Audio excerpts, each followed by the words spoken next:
Hello viewers, আসসালামু আলাইকুম। কেমন আছেন সবাই? আশা করছি আপনারা ভালো আছেন। আমি ডাক্তার মোহাম্মদ ইব্রাহিম খলিল।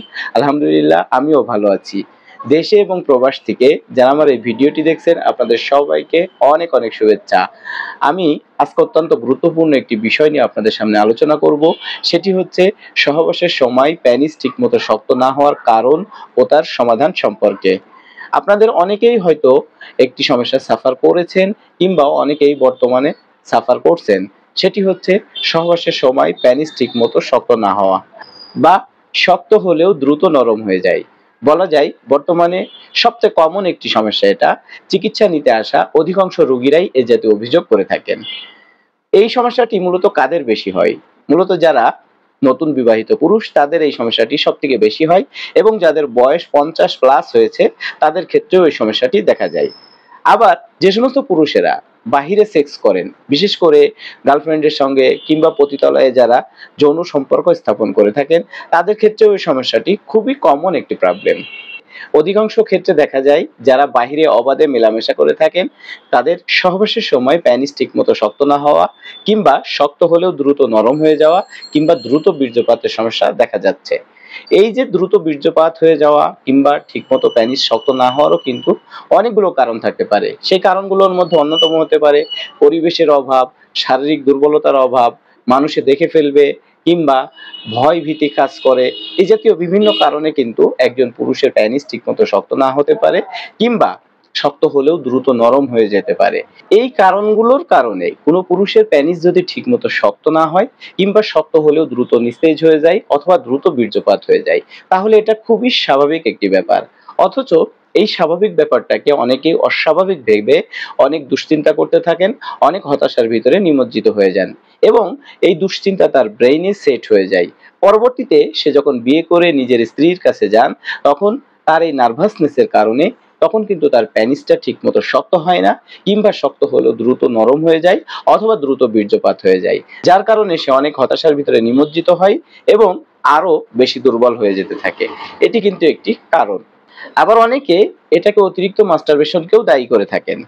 আমি এমন অনেক রোগী পেয়েছি যারা বলেন আমাদের পেনিস অন্য যে কোনো সময় শক্ত হয়, কোনো নারীর সাথে ফোনে কথা বললে শক্ত হয়, ব্লু ফিল্ম জাতীয় ভিডিও দেখলে পেনিস শক্ত হয়, উত্তেজক কোনো বিষয় নিয়ে কথা বললে কিংবা কল্পনা করলেও কিন্তু পেনিস শক্ত হয়। কিন্তু যখন আমরা আমাদের স্ত্রীদের কাছে যৌন সম্পর্ক স্থাপন করতে যাই তখন পেনিস শক্ত হয় না। কোনো পুরুষের যদি তার স্ত্রীর কাছে যাওয়ার পরে পেনিস শক্ত না হয় কিন্তু অন্য সময় তার পেনিস শক্ত হয়ে থাকে, তাহলে ধরে নিতে হবে এটা তার মানসিক সমস্যা। এই মানসিক অবস্থা তার অবশ্যই পরিবর্তন ঘটাতে হবে। আপনার এই মানসিক অবস্থার পরিবর্তন ঘটানোর জন্য প্রয়োজনে একজন সেক্সুয়াল সাইকোথেরাপিস্টের পরামর্শও নিতে পারেন। আবার যারা বলে থাকেন সহবাসের সময় পেনিস ঠিকমতো শক্ত হচ্ছে না, তাদেরকে উদ্দেশ্য করে বলছি আপনি মনোযোগ দিয়ে শুনুন। সহবাসের সময় আসলে পেনিস কতটা শক্ত হবে সেটা নির্ভর করছে সহবাসের সময় আপনি কতটা যৌন উত্তেজনা অনুভব করছেন।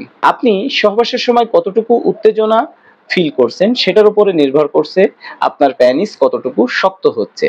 যারা নিয়মিত বীর্যপাত ঘটিয়ে থাকেন সহবাসের সময় অনেক ক্ষেত্রে তাদের পেনিস ঠিকমতো শক্ত নাও হতে পারে। আমাদের আসলে প্রকৃতপক্ষে সমস্যা না থাকলেও আমরা নিজেদেরকে সমস্যা মনে করি। সমস্যা আপনার প্রকৃতপক্ষে আছে কিনা সেটা কিন্তু আপনি নিজে নিজেই পরীক্ষা করে নিতে পারেন। এই পরীক্ষাটি করার জন্য আপনাকে 5 থেকে 7 দিন মাস্টারবেশন কিংবা স্ত্রী সহবাস থেকে বিরত থাকতে হবে। অর্থাৎ 5 থেকে 7 দিন কোনো প্রকার বীর্যপাত না ঘটিয়ে তারপরে 5 থেকে 7 দিন পরে আপনি আপনার স্ত্রীর সাথে যৌন সম্পর্ক স্থাপন করতে যাবেন। স্ত্রীর সাথে যৌন সম্পর্ক স্থাপন করতে যাওয়ার পরে যদি আপনার পেনিস ঠিকমতো শক্ত হয় তাহলে ধরে নিবেন আপনার কোনো সমস্যা নেই। আসলে আমরা সবচেয়ে বড় ভুল করে থাকি কম্পেয়ার করে। আমার কাছে এমন অসংখ্য রোগী এসে বলেন আমার বয়স যখন 25 বছর ছিল কিংবা 30 বছর ছিল তখন তো আমি প্রতিদিন কয়েকবার করে সেক্স করতে পারতাম।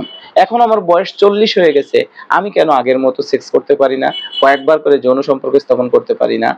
আবার কোনো রোগী এসে এও বলে থাকেন আমার পরিচিত অমুক প্রতিদিন সেক্স করতে পারেন, প্রতিদিন আধা ঘন্টা 1 ঘন্টা করে সেক্স করতে পারেন, আমি কেন পারি না। আসলে এই জাতীয় তুলনায় কিন্তু একজন পুরুষের পেনিস শক্ত না হওয়া কিংবা শক্ত হলেও দ্রুত নরম হয়ে যাওয়া অথবা দ্রুত বীর্যপাত হয়ে যাওয়ার কারণ হতে পারে। এখানে আপনাকে একটি উদাহরণ দিই, মনোযোগ দিয়ে শুনুন। মনে করুন একজন পুরুষ এক হাত দিয়ে 15 কেজি ওজন তুলতে পারে, আরেকজন পুরুষ এক হাত দিয়ে 20 কেজি ওজন তুলতে পারে। আপনি কি যে ব্যক্তি 15 কেজি ওজন তুলতে পারে তাকে কি অসুস্থ বলবেন? না, সে কিন্তু অসুস্থ নাই। তার শারীরিক কন্ডিশন অমন, তাই সে 15 কেজি ওজন তুলতে পারে।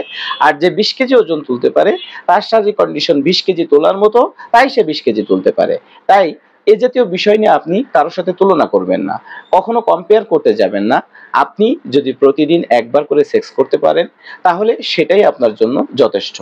সাধারণত অনেকেরই বিয়ের প্রথম দিকে এ জাতীয় সমস্যা হয়ে থাকে। সবারই হয় বিষয়টি এমন নয়, তবে যাদের হয় তারা অনেক হতাশাগ্রস্ত হন, অনেক দুশ্চিন্তার মধ্যে পড়ে যান।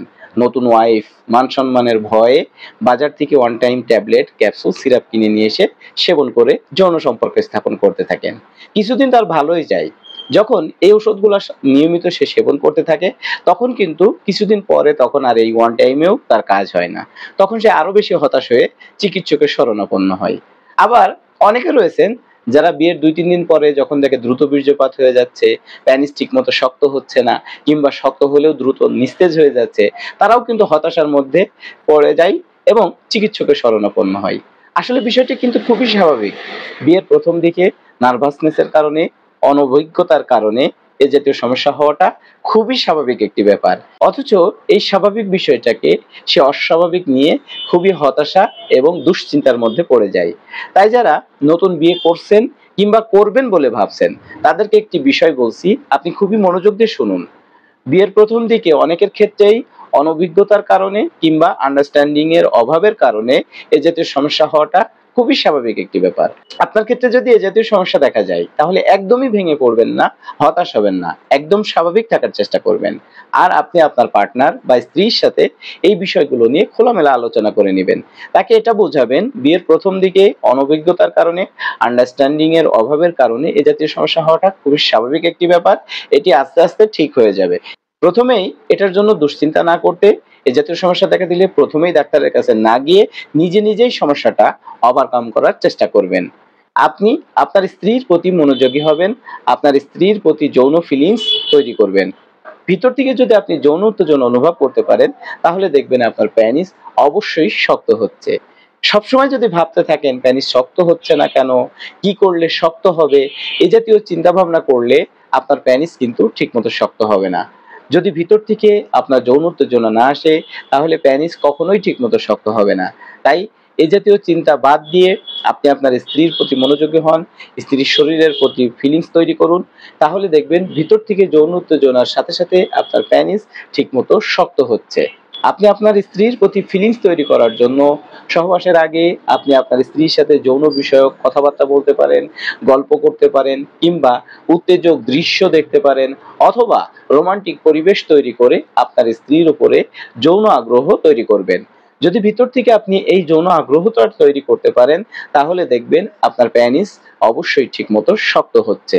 এই সমস্ত নিয়মগুলো আপনি নিয়মিত পালন করার পরেও যদি দেখেন আপনার প্যানিস ঠিকমতো শক্ত হচ্ছে না কিংবা শক্ত হলেও দ্রুত নিস্তেজ হয়ে যাচ্ছে অথবা দ্রুত বীর্যপাত হয়ে যাচ্ছে, তাহলে অবশ্যই আপনাকে একজন চিকিৎসকের সঙ্গে পরামর্শ করে চিকিৎসা গ্রহণ করতে হবে। ডায়াবেটিস, উচ্চ রক্তচাপ, হার্ট, লিভার, কিডনি, কোলেস্টেরল এ জাতীয় জটিল রোগের ক্ষেত্রেও কিন্তু প্যানিসের উত্থানজনিত সমস্যা দেখা দিতে পারে। উত্থান হলেও দ্রুত নিস্তেজ হয়ে যাওয়ার মতো সমস্যা দেখা দিতে পারে কিংবা দ্রুত বীর্যপাত সহ আরো বিভিন্ন ধরনের যৌন সমস্যা লক্ষ্য করা যেতে পারে।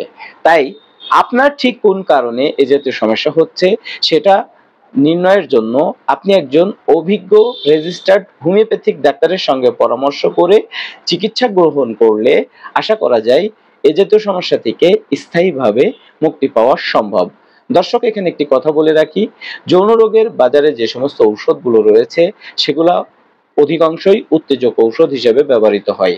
তাই আপনাকে ওই সমস্ত উত্তেজক ঔষধ সেবন না করে সম্পূর্ণ পার্শ্ব প্রতিক্রিয়া মুক্ত হোমিওপ্যাথিক ঔষধের মাধ্যমে স্থায়ী চিকিৎসা করা সম্ভব।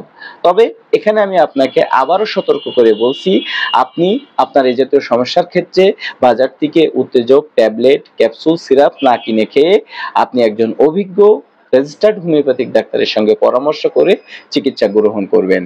তিনি আপনার সমস্যা শুনে যদি সঠিকভাবে অ্যানালাইসিস করে অরিজিনাল ঔষধের মাধ্যমে চিকিৎসা দেন তাহলে আপনি স্থায়ীভাবে যৌন রোগ থেকে মুক্তি পেতে পারেন ইনশাআল্লাহ।